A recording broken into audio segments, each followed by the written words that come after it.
Hello everyone, নতুন একটি ব্লগে স্বাগতম। আজকে হচ্ছে টিলির সাথে হসপিটালে থাকার আমার দ্বিতীয় দিন। এই তো সকালবেলা উঠে গিয়েছি, টিলি এখনও ওঠে নাই। আর এই যে টিলির পাশে এই যে চেয়ারটা দেখেছিলাম কালকে, ওই চেয়ারটাতে আমি এভাবে ওর পাশে চেয়ারটা দিয়ে ঘুমাই।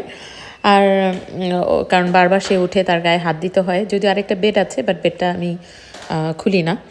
আর বাইরের ওয়েদারটা দেখি চলেন, একদম ভেজা ভেজা। আমি তো এই কয়েকদিন আর 2 দিন ধরে আর বাইরে বের হই না। আর এদিকে আমাকে ব্রেকফাস্ট দিয়ে গেছে। এই জিনিসটা এই ফ্রান্সের মানে চিলড্রেন্স হসপিটালগুলোতে খুবই সুন্দর, যে বাচ্চার সাথে যে থাকে তাকে সকালবেলা উঠেই আগে জিজ্ঞেস করে তুমি কি খাবে। এটা কিন্তু কমপ্লিমেন্টারি, এটার জন্য কোনো পে করতে হয় না। এসেই আগে ব্রেকফাস্টটা দেয়। সো মানে ঘুম থেকে উঠে ওরা সারাক্ষণ কেয়ার করে যে আমি ঠিক আছি কিনা। শুধু শুধু আসলে ফ্রেঞ্চরা হেলথে 1 নাম্বার হয় না, তাদের সার্ভিস খুবই ভালো। স্পেশালি এটা তো আর প্রাইভেট না, এটা সরকারি হসপিটাল। আমার তো ইউকের হসপিটালেরও এক্সপিরিয়েন্স আছে। সো আকাশ পাতাল পার্থক্য, এখানে এত ভালো এনভায়রনমেন্ট। আর এই যে বড় একটা রুমে আমরা থাকছি, সকালে জিজ্ঞেস করে নাস্তাটা দিয়ে যাচ্ছে। ইভেন ওদের আরেকটা ফ্রিজার আছে, যেখানে গেলে আমি খাবার আনতে পারবো বা আমি অর্ডার করতে পারবো। সো সব সিস্টেম আছে। আমি তিলি ওঠার আগে তাড়াহুড়া করে নাস্তাটা খেয়ে নিচ্ছি, কারণ তিলি উঠলেই তিলির বিভিন্ন কাজ শুরু করতে হবে। আর তিলি বেবি, আর তুলিস না, আর তুলিস না, ঠিক আছে? তুমি ঠিক আছে? ঘুম থেকে উঠে আর কোনো কথা বেরোচ্ছে না মুখে, একটা হাসি হাসি দাও। তিলি, তুমি গ্রাম্পি বেবি হয়ে গেছো, তুমি গ্রাম্পি বেবি হয়ে গেছো, কোনো হাসি মাসি দিচ্ছ না। গ্রাম্পি টিলি, হ্যাঁ গ্রাম্পি টিলি হয়ে গেছে।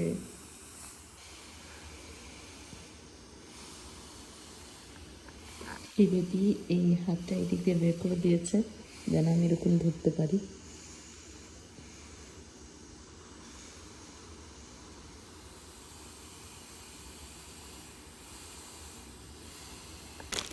এই যে এপিনাট আলুর ভর্তা, আমরা বাংলায় যেটা বলি ভর্তা। এটার মধ্যে এখন একটু বাটার দিয়ে, সাথে হচ্ছে এই যে একটা চিজ দিছে, এটা একটু দিব, দিয়ে ওকে একটু খাওয়াবো। দেখি খাই কিনা, 2 দিন পরে ও মুখে খাবার দিবে আজকে। তো খাওয়া একটু ডিফিকাল্ট হবে। সেই খাবারটাও হসপিটাল থেকে ওর জন্য দুপুরে।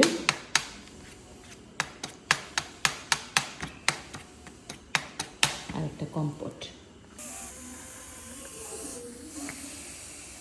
মাশাআল্লাহ।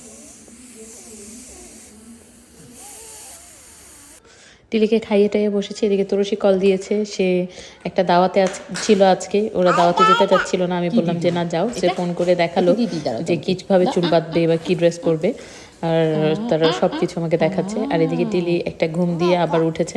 সো যেহেতু তার নিউমোনিয়া হয়েছে, সো বারবারই ঘুমায় আবার উঠে, এরকম করেই দিন কাটছে। আর আমি পুরো জার্নিটা আমাদের ডকুমেন্ট করে রাখছি, কারণ এমনিতে আমি ওর পাশে বসে থাকি, কোনো কাজ নাই। ও ঘুমালে আমার আর কোনো কাজ থাকে না।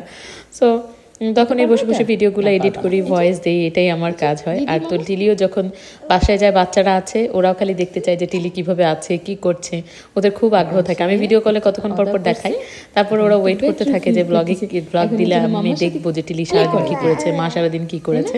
তো এই জন্যই আসলে এই ব্লগগুলো বানানো। আর এই যে টিলি এখন অনেকটাই বেটার ফিল করছে।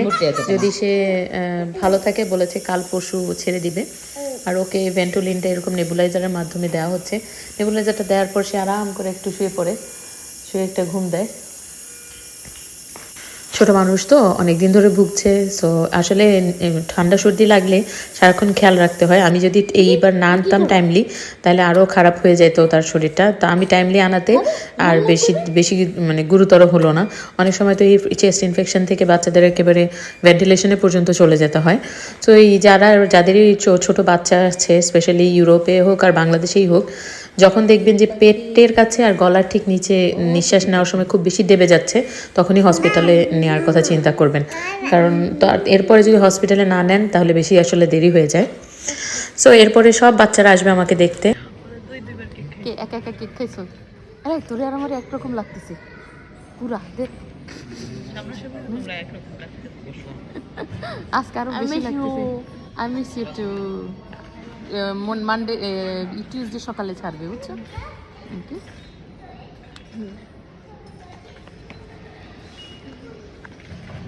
গাইস তোমরা কি করতেছো এই শালের ভিতরে ঢুকে? I miss you. I miss you guys too, but আমরা টিভিতে দেখতে পারি না, তাহলে আমরা শালের ভিতরে আমি বাইরে গিয়ে সবার সাথে একটু দেখা করে আসলাম। আমার ভাই, আমাদের ফ্রেন্ড সার্কেলরা, মানে মোটামুটি সবাই চলে আসছে দেখতে, বা টিলিকে তো আর দেখতে পারিনি, ঢুকতে দেয় নাই। আর শুধু বাবা মা অ্যালাউড, ভাই বোনরাও অ্যালাউড না। সো আর একটা আজকে যে দাওয়াত ছিল, সেই দাওয়াত থেকে ভাবি আবার অনেক খাবার আমার জন্য পাঠিয়ে দিয়েছে, আর আজকে রাতে খাওয়ার জন্য। এত খাবার, এতগুলো তো আর খেতে পারবো না, তো আমি একটু ঝটপট করে খাবো আর বাকিটা পাঠিয়ে দেবো বাসায়। সো অনেক অনেক ধন্যবাদ ভাবি। এত মজার মজার খাবার, আর কেক দিয়েছিল, রসমালাই কেক। ওফ, এত মজা, মানে এত মজার কেক। রসমালাই কেক যে এত মজা হতে পারে আমার কোনো ধারণাই ছিল না। সো 2 ধরনের কেক ছিল, রসমালাই কেক আর চিজ কেক। সো আমি এগুলো এখন ঝটপট করে জাস্ট খাবো। আর আজকের দিনটা এরকমই কাটলো, আশা করছি যে কালকে হয়তো বা ছেড়ে দিবে। সো আপনারা সবাই দোয়া করবেন টিলির জন্য, আর টিলির আপডেট তো আপনাদেরকে দিচ্ছি যে ও কী করছে না করছে। সো আজকে বেশ বেটার ফিল করছে সে। সো হোপফুলি কালকে চলে যেতে পারবো। সো সবাই ভালো থাকবেন, সুস্থ থাকবেন, আর আমাদের জন্য দোয়া করবেন। আর কালকে আবার দেখা হবে নতুন ব্লগে। টিল দেন, আল্লাহ হাফেজ। মুস্তাস তোমার না খুলে ফেলছে, খুলে ফেলছে, এখন গলার মধ্যে লাল হয়ে গেছে, গলার মধ্যে লাল হয়ে গেছে। হুম।